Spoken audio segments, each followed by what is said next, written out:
कार्यक्रम जनचासोको साथमा Vianet make the right connection, Garima Bikas bank limited, Swachhanda Nirman Sewa प्राली, class A engineers and builders.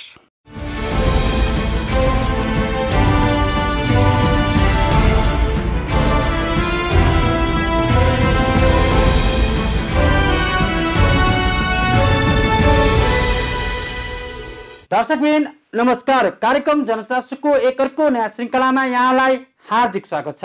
समसामयिक चासो, चिन्तन र सरकारका विषयमा केन्द्रित हुने कार्यक्रम जनचासोको आजको श्रृङ्खलामा महामारीका बीच अन्तर्राष्ट्रिय विकास साझेदारहरूले कसरी काम गरिरहेका छन् भन्ने बारे एक रिपोर्ट प्रस्तुत गर्नेछौँ र आजको जीवन यात्रा स्तम्भमा नेपाल उद्योग वाणिज्य महासङ्घको इतिहासमा पहिलो महिला अध्यक्ष बनेकी भवानी राणाको सङ्घर्षमय जीवन कथा प्रस्तुत गर्दैछौँ। दर्शकबिन नेपालमा दशकौंदेखि विकास साझेदारको रूपमा काम गरिरहेका अन्तर्राष्ट्रिय गैर सरकारी संस्था यति बेला अन्यलमा परेका छन्। कोरोना महामारीका कारण महिनौदेखि सबै क्षेत्र ठप्प हुँदा उनीहरूले सञ्चालन गरेका कार्यक्रमले गति लिन सकेको छैन। निर्धारित समय तालिकामा काम हुन नसक्दा दात्री निकायको प्राथमिकता परिवर्तन हुन सक्ने आकलन हुन थालेको छ। यस क्षेत्रमा लामो समयदेखि काम गरिरहेका जानकारहरू भन्छन् महामारीपछि नेपालमा विकास साझेदारीका कार्यक्रम कटौती हुन सक्छन्। महामारीका बेला अन्तर्राष्ट्रिय गैर सरकारी संस्थाबाट सञ्चालित कार्यक्रमको अवस्था तथा अबको चुनौतीको बारेमा तयार पारेको यो रिपोर्ट। नेपालमा वर्षौंदेखि विकास साझेदारको रूपमा काम गर्दै आएका सयौं अन्तर्राष्ट्रिय गैर सरकारी संस्थाका गतिविधि यो समय ठप्प प्राय छन्। निर्धारित समयमा लक्षित काम हुन नसक्दा अब कसरी अघि बढ्ने भन्ने अन्यल कायमै छ। समय तालिका अनुसार काम नहुँदा दातृ संस्थाको प्राथमिकता परिवर्तन हुन सक्ने विज्ञहरूको बुझाइ छ। आइएनजिओ को दृष्टिकोणबाट हेर्दाखेरि आइएनजिओहरू त अब एक किसिमले जहाँ जहाँ छन् ती नै सङ्कुचित भएर बस्नु परेको छ। तर एउटा सुखद कुरा चाहिँ अब हामीहरू साझेदार एनजिओहरू मार्फत चाहिँ काम गर्छौँ र जहाँ जहाँ चाहिँ हाम्रो स्थानीय साझेदार एनजिओहरू छन् उहाँहरू भएको ठाउँमा चाहिँ केही हदसम्म फिल्डमा मोबिलाइज हुनुभएको छ। त्यस्तो ठाउँमा चाहिँ केही बेसिक कामहरू भएको छ। तर कतिपय चिज चाहिँ अब त्यतिले पुग्दैन हैन। त्यसको लागि अब कतिपय कन्स्ट्रक्सनका कुराहरू होलान्, प्रोक्युरमेन्टका कुराहरू होलान्। त्यस्तो सबै चिजमा चाहिँ यो लिमिटेड मोबिलिटीको कारणले गर्दाखेरि चुनौतीहरू थपेका छन्। त्यसले गर्दा डिले हुने, कतिपय ठाउँमा चाहिँ त्यसको नतिजा निकाल्न गाह्रो हुने कुराहरू पनि छन्। भनेदेखि अनुगमनको पाटो पनि असाध्यै प्रभावित भएको छ। किनभने अब अनुगमन गर्न जान सकिँदैन। त्यसको लागि अब नयाँ नयाँ अब खास गरी अहिलेको प्रविधिलाई प्रयोग गरेर अब भिडियो मोनिटरिङहरूको कुराहरू पनि आउँछ। तर त्यो त यथेष्ट हुँदैन। ती कारणले गर्दाखेरि त्यो खालको चुनौती छ डेलिभरीमा। भनेदेखि अर्को चाहिँ अब यो स्रोतहरू पनि खुम्चिराखेको अवस्था छ। किनभने अब स्रोत त भनौँ न दात्री संस्थाहरूको पनि अब प्रायोरिटीहरू शिफ्ट भइराखेको छ हैन। अनि अर्को कुरो कुनै पनि परियोजनाहरू चाहिँ टाइममा डेलिभर गर्न नसकिसकेपछि त्यसको म्याद पनि कतिसम्म थप्दै जाने भन्ने कुराहरू आउँछ। त्यो म्याद थप्ने भनेको पनि त्यो आफैमा फेरि कस्ट हो। त्यसको लागि अब फेरि यो स्टाफहरूको कस्ट कहाँबाट ल्याउने हैन। एउटा 24 महिनामा गर्नु भनेको चिजलाई 30 महिनामा गर्नु पर्यो भन्न साथै त्यो गाह्रो हुन्छ। त्यसले गर्दाखेरि अब यस्ता खालका चुनौती विभिन्न छन्। यही अवस्था लामो समय रहने हो भने नेपालमा विकास सम्बन्धी साझेदारी कार्यक्रममा कटौती हुन सक्ने र स्वास्थ्य क्षेत्रमा लगानी बढ्न सक्ने आकलन हुन थालेको छ। सबैभन्दा देखिएको टड्कारो कुरा भनेको चाहिँ हाम्रो हेल्थ गभर्नेन्स, हेल्थ इन्फ्रास्ट्रक्चरमा चाहिँ हामी अलिकति राज्यको लगानीहरू पुगेको छैन, एउटा प्रणाली राम्रोसँग विकसित भएको छैन भन्ने चाहिँ स्पष्ट देखिसक्यो। त्यसले गर्दाखेरि अब अलिकति डोनरको प्रायोरिटी चाहिँ यो हेल्थ इन्फ्रास्ट्रक्चर, हेल्थ गभर्नेन्स हैन, हेल्थ रिस्क कम्युनिकेसन यस्तो चिजमा चाहिँ कसरी राज्यको नै एउटा क्षमता अभिवृद्धि गर्ने भन्नेतर्फ चाहिँ अब डाइभर्ट हुन्छ। अनि अरू खालको परम्परागत अब डेभलपमेन्ट वर्क्सहरूमा चाहिँ केही घट्न सक्ने पनि हुन्छ। तर मूलभूत रूपमा चाहिँ अब मैले हेर्दाखेरि चाहिँ फन्डहरू घट्न सक्छ। किनभने अब जसको पनि जुन त्यो भाँडो त उत्रै छ नि, अब त्यो भाँडोमा अब अलिकति इकोनोमिक डेभलपमेन्ट भएको भएदेखि चाहिँ ल हामीले चाहिँ अब अलिकति डेभलपमेन्ट एसिस्टेन्स पनि दिन्छौँ भन्ने हुन्थ्यो। तर यो ग्लोबल रिसेसनको कारणले गर्दाखेरि चाहिँ अब दाताहरूको पनि एउटा दिने क्षमता हैन, फन्डहरू दिने क्षमता चाहिँ अब अलिकति केही न केही चुनौतीहरू भरिएको कारणले गर्दाखेरि ओभरअल फन्डिङ ल्यान्डस्केप चाहिँ बिस्तारै चेन्ज भएर जान्छ र डेभलपमेन्टको दायरा चाहिँ सायद साँगुरो भएर जान सक्ने चाहिँ अनुमान गर्न सकिन्छ। संकट र चुनौतीलाई अवसरमा बदल्न सक्ने हो भने महामारीपछि सरकार आफैले समृद्धिको आधार तय गर्न सक्ने जानकारहरू बताउँछन्। महामारीका कारण स्वदेश फर्किएको जनशक्तिलाई विकास र समृद्धिसँग जोडेर परिचालन गर्न सक्ने प्रशस्त सम्भावना रहेका छन्। दुर्भाग्यवश भारतबाट चाहिँ अब यो कोभिडको सन्तास भइसकेपछि नेपाल आएका युवाहरू फेरि भारतै फर्किन थाले, किनभने यहाँ रोजगारीको अवसर चाहिँ सिर्जना हुन सकेन भन्ने चाहिँ अब खास गरी मिडियाहरूले नै देखाइरहनु भएको छ रिपोर्टहरू होइन। नेपालगञ्ज धनगढीबाट चाहिँ फेरि बाहिरिनेको सङ्ख्या चाहिँ असाध्यै धेरै भइरहेको छ। त्यसले गर्दा कता कता हामीले चाहिँ अब यो एउटा मौकालाई राम्रोसँग सदुपयोग गर्न सकेनौँ कि, किनभने यो खालको पेन्डेमिकलाई हामीले कसरी एउटा यो चुनौतीलाई कसरी लिने भन्नेमा हामी तयार थिएनौँ। अवश्य पनि हामीसँग झन्डै 3 महिनाको समय चाहिँ यो तयारीहरू गर्नको लागि थियो, तर त्यो 3 महिना चाहिँ हाम्रो तयारी यथेष्ट हुन सकेन कि जस्तो चाहिँ मलाई लाग्छ। पर्यटन क्षेत्र उकासिन लामो समय लागे पनि सरकारले अन्य क्षेत्रको उत्थानका लागि नयाँ रणनीति अख्तियार गर्न सक्छ। साना उद्योग, कृषि, हर्बल उत्पादन लगायत क्षेत्रलाई व्यवस्थित गर्ने हो भने महामारीको क्षति कम गर्न सकिने र त्यसलाई ढिलाइ गर्न नहुने विज्ञहरूको सुझाव छ। कृषिलाई, त्यसपछि अब हाम्रो वनहरूबाट आउने स्रोतहरू जति पनि नन टिम्बर फरेस्ट प्रोडक्ट भन्छौँ होइन, अनि त्यसपछि यो हर्बहरू, त्यो चिजहरू अब धेरै जस्तो चाहिँ अब अलि त्यसको भ्यालु चेन राम्रो छैन के नेपालमा। त्यो चाहिँ धेरै जस्तो केही सीमित व्यक्तिहरूले भनौँ न त्यसलाई अलिकति आफ्नो अनुकूल हिसाबले प्रयोग गरिराखेको छ।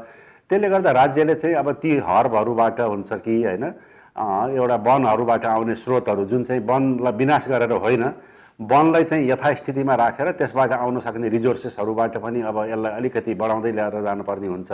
अब हाम्रो हाइड्रो पावरहरू अलिकति इन्डस्ट्रीहरूलाई कसरी बसाउने, अनि यो एसएमईहरूलाई कसरी अब ज्यादाभन्दा ज्यादा एउटा फर्टाइल ग्राउन्ड दिने, अनि एक्सेस टु फाइनेन्स अलिकति अब खास गरी युवाहरूमा चाहिँ यो भनौँ न एउटा फाइनेन्समा पहुँच भयो अनि उनीहरूलाई हामीले प्रविधिहरू दिन सक्यौँ, इनपुटहरू दिन सक्यौँ भनेदेखि एउटा यो स्मल एन्ड यो मिडियम इन्टरप्राइजेसहरूलाई बढाउन सक्ने, कृषिमा आधारित त्यो पनि कृषिभन्दा बाहेकका पनि सकिन्छ। यस्तो चिजमा चाहिँ अब अलिकति हामीले सोचेर अगाडि बढ्न ढिला हुन थालिसक्यो जस्तो लाग्छ मलाई। महामारीका कारण अन्यलग्रस्त अन्तर्राष्ट्रिय विकास साझेदार संस्थाहरूले नेपालमा आगामी कार्यक्रम सञ्चालनका लागि थप रणनीति अख्तियार गर्नुपर्ने अवस्था सृजना भएको छ। एउटा कृषकलाई ज्यादा लाभ हुने, नत्र अहिले धेरै जस्तो चाहिँ यो बीचको मान्छेहरू भन्छ नि, मिडलम्यान अथवा मध्यस्थकर्ता, त्यस्तोले नाफा खाने, कृषकले केही पनि नपाउने, त्यस्तो खालको अवस्था छ। त्यस्तो चिजमा अलिकति हामीले चेन्ज गर्नुपर्छ। अनि एउटा स्टार्टअप बिजनेसहरू धेरै फेल भइराखेको चाहिँ अब हामी कहाँ स्टोरीहरू छ, त्यसलाई हामीले चेन्ज गर्न सक्नुपर्छ। कसैले चाहिँ अब अलिकति उद्यमतिर लाग्न खोज्यो भनेदेखि त्यो उद्यमको लागि चाहिँ एउटा फर्टाइल खालको चाहिँ इन्भाइरोमेन्ट राज्यले पनि दिन पर्यो र अब खास गरी विकासीय संस्थाहरूले पनि त्यसमा अलिकति सहयोगहरू गर्न सकिन्छ। अब ऊर्जाबाट अब हामीले ज्यादाभन्दा ज्यादा फाइदाहरू लिन सक्छौँ। त्यसले गर्दा त्यो ऊर्जाको पहुँच अझ बढी बढाउने, अनि त्यो ऊर्जाको चाहिँ उत्पादकत्वलाई हामीले अलिकति सोच्नुपर्छ। किनभने ऊर्जा उपलब्ध भयो भने खालि बिजुली बाल्ने र अलिकति अब हाम्रो आफ्नो लाइफस्टाइल चेन्ज गर्ने मात्रै होइन कि, त्यो चाहिँ हाम्रो आर्थिक समुन्नतिको बाटो पनि ऊर्जालाई बनाउनुपर्छ। भन्नुको अर्थ गाउँमा हामीले अलिकति महिलामा आधारित खालको चाहिँ केही उद्यमशीलताहरू चाहिँ खोल्न सक्छौँ। त्यस्तो चिजमा पनि हामी काम गर्न चाहन्छौँ। त्यस्तै गरेर अब हामीले चाहिँ आयातित इन्धन अथवा कहिलेकाहीँ चाहिँ अब अलिकति कन्भेन्सनल भनौँ न ऊर्जाहरू प्रयोग गरिराखेका हुन्छौँ भनेदेखि हामी बिजुलीमा आधारित खालको चाहिँ अब ऊर्जाबाट चाहिँ खानाहरू पकाउने, त्यस्तो गर्न साथै एउटा महिलाहरू बालबच्चाहरूको चाहिँ स्वास्थ्यमा पनि अलिकति राम्रो हुन्छ। त्यसले गर्दाखेरि यो एउटा क्लिन कुकिङ सल्युसन्सहरूपट्टि पनि हामी जान सक्छौँ, किनभने हामीसँग अब बिस्तारै ऊर्जा उत्पादनहरू पनि बढ्दैछ।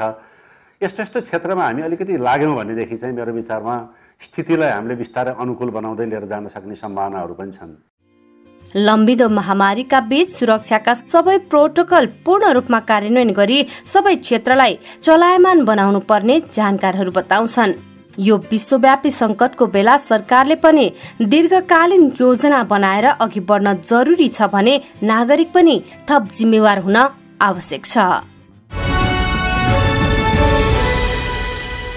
2020 ट्रिपल 20 अफर भया नेटको 2020 नयाँ वर्ष 2020 को उपलक्ष्यमा वायनेटले ल्याएको छ 2020 अफर। प्रति वर्ष रु 11,400 मा 20 MBPS स्पिडको इन्टरनेट, जडान शुल्कमा रु 1,000 छुट अनि साथमा 250 भन्दा बढी च्यानलहरू सहितको नेट टिभी एकदम फ्री। थप जानकारीका लागि सम्पर्क फोन 0159704444। वायनेट, अब सबै कनेक्टेड। कार्यक्रम जनचासोको साथमा वायनेट, make the right connection, Garima Bikas bank limited, Swachhanda Nirman सेवा प्रणाली, class A engineers and builders. दर्शकबिन, नेपाल उद्योग वाणिज्य महासङ्घको 5.5 दशक लामो इतिहासमा पहिलो महिला अध्यक्षको कार्यभार सम्हाल्ने शक्तिशाली व्यक्ति हुन् भवानी राणा। 2062 सालमा महासङ्घमा प्रवेश गरे 2064 मा महिला कार्यकारिणी समिति सदस्य र त्यसपछि महिला उद्यमी विकास समितिको सभापति बनेकी राणा महासङ्घको 18औं अध्यक्षको रूपमा निर्वाचित भएकी हुन्। पर्यटन लगायत विभिन्न व्यवसायमा आबद्ध रहँदै महासङ्घको नेतृत्वसम्म पुग्दाको सफल सङ्घर्ष कथा जीवनयात्रा श्रृङ्खला अन्तर्गत अबको क्रममा प्रस्तुत गर्दैछौँ।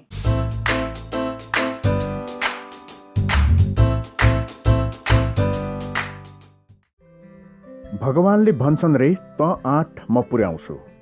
त्यसैले त भनिन्छ हिम्मत गर्नेहरूको कहिल्यै हार हुँदैन। निर्धारित लक्ष्य, निरन्तरको परिश्रम, त्यसपछि मात्रै सफलता। जीवनका यिनै सङ्घर्ष सूत्रबाट सफलताको उचाइमा पुगेकी एक सङ्घर्षशील महिला उद्योगी व्यवसायी हुन् भवानी राणा। काठमाडौँकै एक सम्पन्न परिवारमा जन्मिएकी उनलाई नपुग्दो केही थिएन, तर आफैले केही गर्नुपर्छ भन्ने अठोटले हर बखत झकझकाइरहँदाको परिणाम आज उनी 5.5 दशक लामो इतिहास बोकेको उद्योग वाणिज्य महासङ्घको 18औं अध्यक्षको हैसियतमा छिन्। उद्योग तथा व्यवसायीहरूको छाता सङ्गठन अर्थात् निजी क्षेत्रको प्रतिनिधित्व गर्ने सर्वोच्च निकाय। सरकारले अर्थतन्त्रको एउटा खम्बा मान्ने निकायको नेतृत्वमा महिला पुग्नु चान्चुने कुरा होइन, तर नथाकेर लागेपछि पुग्न नसकिने ठाउँ पनि त छैन। आजको हैसियतमा आइपुग्न उनले गरेको सङ्घर्ष कम प्रेरणादायी छैन। काठमाडौँको रैथाने सम्पन्न परिवारमा जन्मिएकी उनको प्रारम्भिक शिक्षा प्रतिष्ठित सेन्ट मेरिज स्कुलबाट भयो भने माथिल्लो तहको शिक्षा भारतको लखनऊ र दिल्लीबाट भएको हो।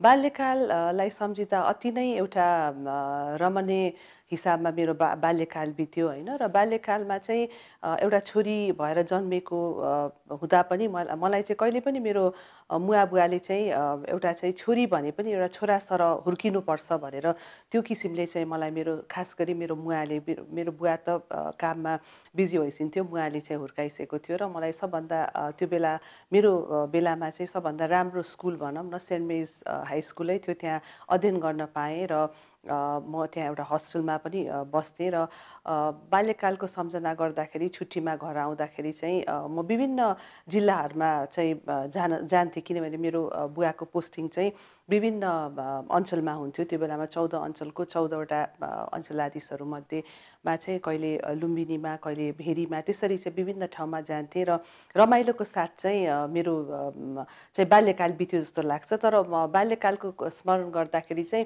जहिले पनि फ्री समय बिताउनुहुन्न भनेर मेरो मुवाले चाहिँ जहिले पनि भन्ने गर्छिन्थ्यो। त्यसले गर्दाखेरि फ्री समयमा चाहिँ विभिन्न जस्तै नाचगानतिर पनि सिक्ने होइन, कथक डान्सहरू सिक्ने, सितार सिक्ने जस्ता कुरा, स्विमिङ सिक्ने जस्तो कुराहरू र विभिन्न कुराहरू चाहिँ सिक्नमा चाहिँ हामी समय बिताउँथ्यौँ। अनि समर क्याम्पहरू, विन्टर क्याम्पहरू हुन्थ्यो लिङ्कन स्कुलमा, त्यहाँ पनि हामी जाने गर्थ्यौँ। र बाल्यकालको सम्झना चाहिँ एकदम रमाइलो र एउटा चाहिँ मलाई लाग्छ म चाहिँ आफूलाई भाग्यशाली सम्झिन्छु कि त्यसरी म हुर्केँ भनेर। तत्कालीन अञ्चलाधीश मनमोहन मिश्र अर्थात् बाबुको नेतृत्वदायी व्यक्तित्वको प्रभाव र प्रेरणाले उनमा पनि जुनसुकै क्षेत्रमा होस् नेतृत्वमा पुग्नुपर्छ भन्ने अभिलाषा जाग्यो। अर्कोतर्फ कुनै समय पनि खाली बस्नु हुँदैन भन्ने आमाको भनाइले भवानीलाई केही न केही गर्ने आँटमा ऊर्जा भर्यो। त्यसैको परिणाम थियो सन् 1987 मा गार्मेन्ट उद्योगमा प्रवेश।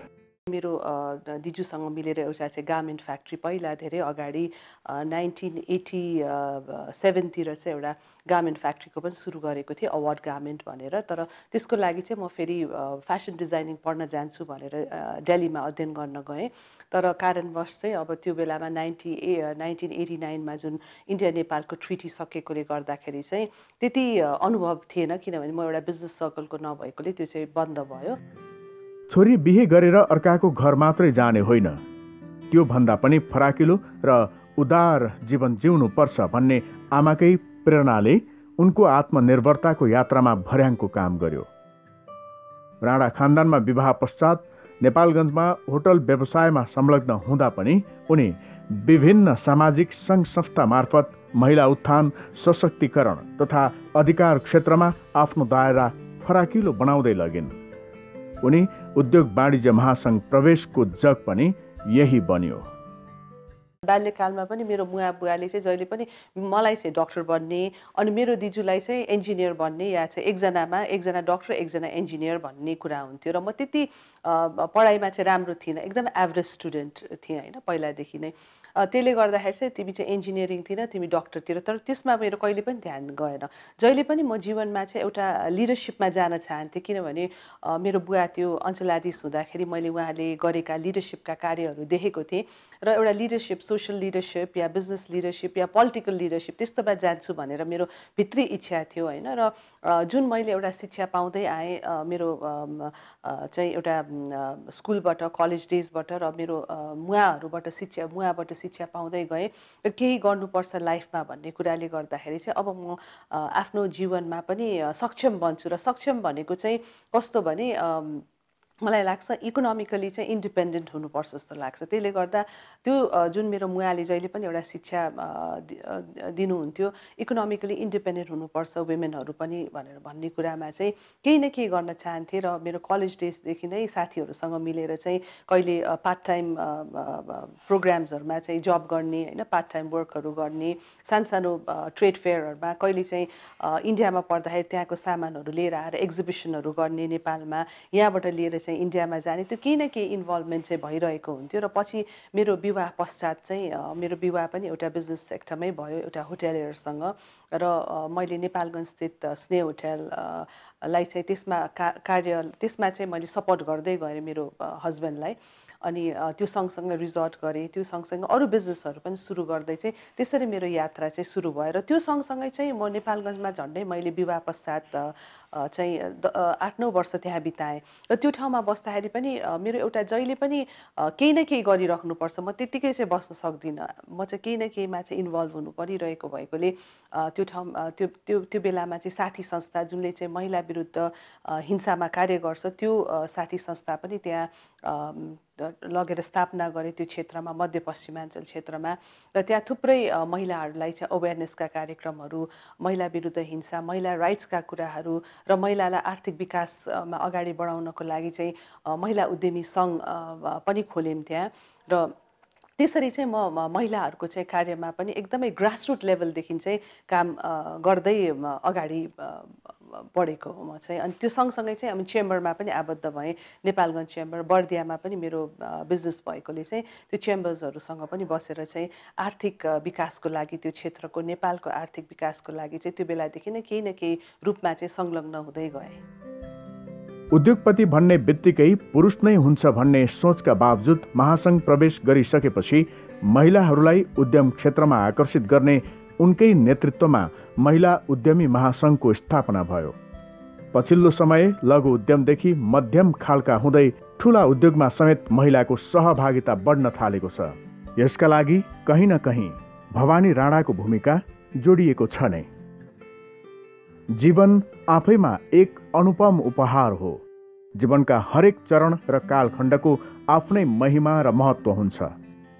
आध्यात्मिक रुझान भएकी उनलाई यो उत्तम जीवन केही न केही राम्रो काम गर्नका लागि हो र त्यस्ता स्वीकृतिजन्य काममा जीवन समर्पित गर्नुपर्छ भन्ने लाग्छ।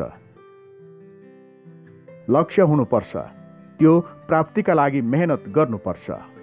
त्यस क्रममा आइपर्ने सफलता या असफलताले जिन्दगीको नयाँ गोरेटो पहिल्याउन मद्दत गर्दछ। असफलताको बहानामा जो हार्छ ऊ आधा बाटोमै छोडिन्छ। सङ्घर्षमय जीवन यात्रामा सकारात्मक सोचलाई नै सफलताको सूत्र मान्छिन् उनी। सर्वप्रथम त कुनै पनि मानिस जन्मेपछि एउटा लक्ष्य हुनुपर्छ कि विदाउट लक्ष्य केही पनि प्राप्त हुँदैन। त्यसकारण त्यो लक्ष्यलाई प्राप्त गर्नको लागि अवश्य नै तपाईँले मेहनत गर्नुपर्छ। यतिकै बसेर हुँदैन। त्यसकारण त्यसमा मेहनत गर्नुपर्छ र त्यो मेहनत गर्दा कतिचोटि फेलियर पनि हामीले फेस गर्नुपर्छ होइन। त्यसले गर्दा तर त्यो कुरालाई चाहिँ हामीले जीवनको सिक्ने एउटा शिक्षाको रूपमा लिएर एउटा पोजिटिभ विचार लिएर अगाडि बढ्न सक्यो भने चाहिँ मलाई लाग्छ त्यो पर्सन चाहिँ एउटा सक्सेस हुन्छ। किनभने पोजिटिभ कुरा थिङ्क गर्यो भने पोजिटिभ नै देख्छौँ, नेगेटिभ मात्रै थिङ्क गर्यो भने हामीले सबै कुरा नेगेटिभ देख्छौँ। कोभिड-19 का कारण देशको चौतर्फी क्षेत्र डामाडोल छ। उनको विशेष लगानी रहेको पर्यटन क्षेत्र झन धराशायी छ। यो अवस्थामा नयाँ नेतृत्वलाई जिम्मेवारी सुम्पेर आफ्ना अधुरा काम र व्यवसायलाई थप विस्तार गर्ने भवानी राणाको अबको बाटो हो।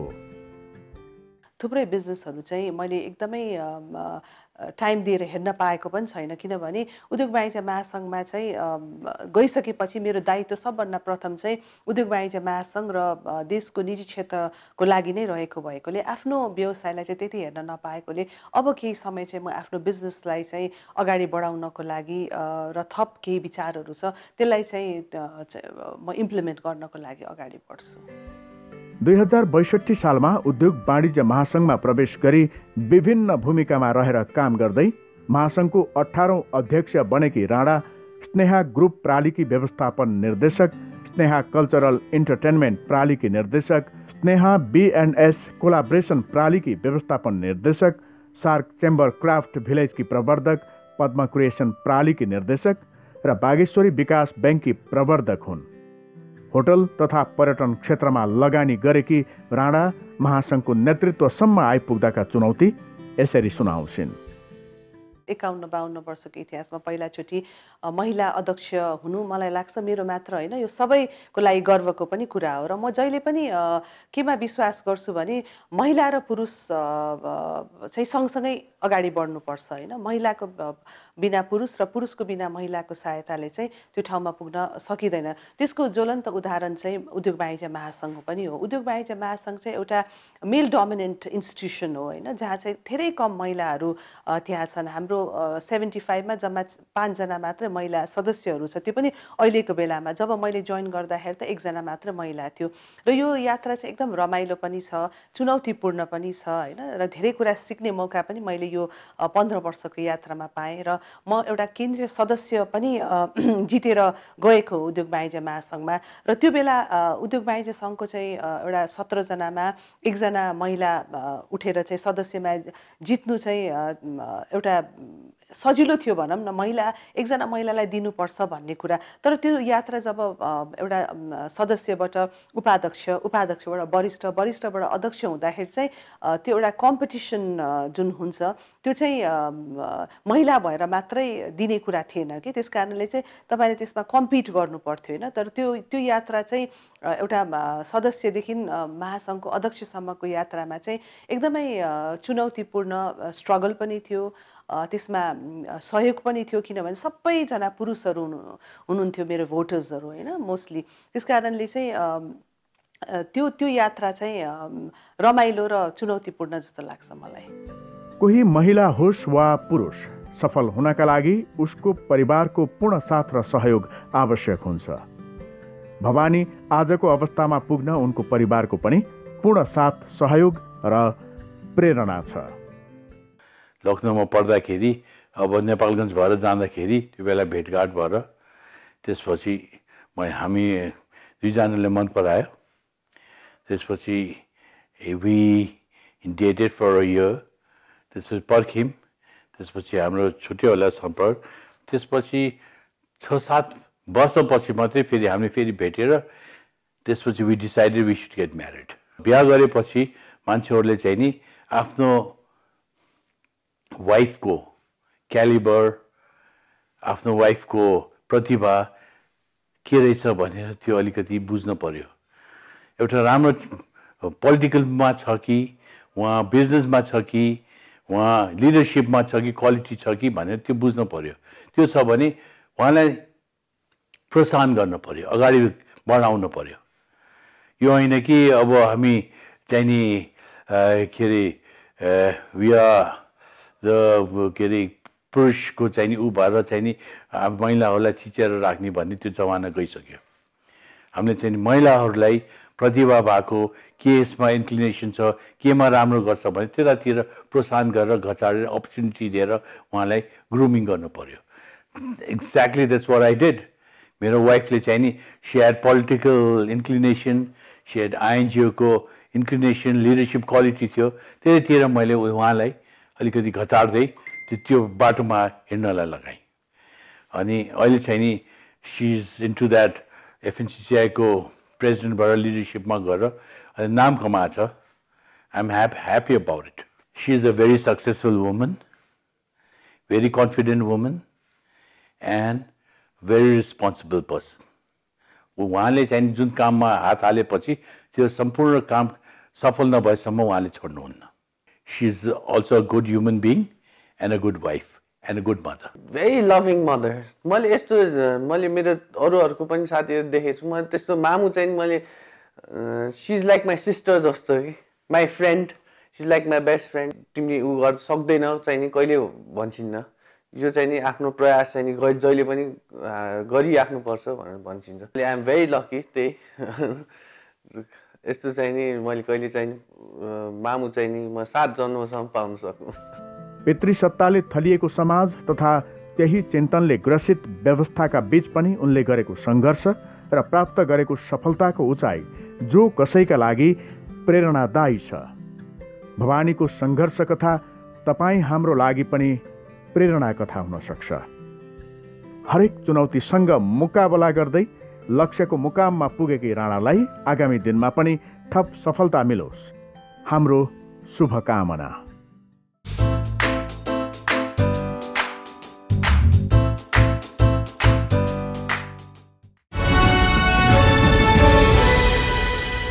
हस्त विविध सामरिक सहित आजको जनचासो यति नै।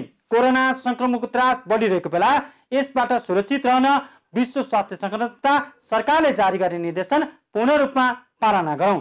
अनिवार्य रूपमा मास्क लगाऊ, भौतिक दूरी कायम गरौं। कोरोनाबाट आफू बचौं र अरूलाई पनि बचाउँ। अर्को साता नयाँ र नागरिक चासो र सरकारका विषयसँगै उपस्थित हुने नै छौं। तबसम्मका लागि बिदा चाहन्छौं। हस्त नमस्कार।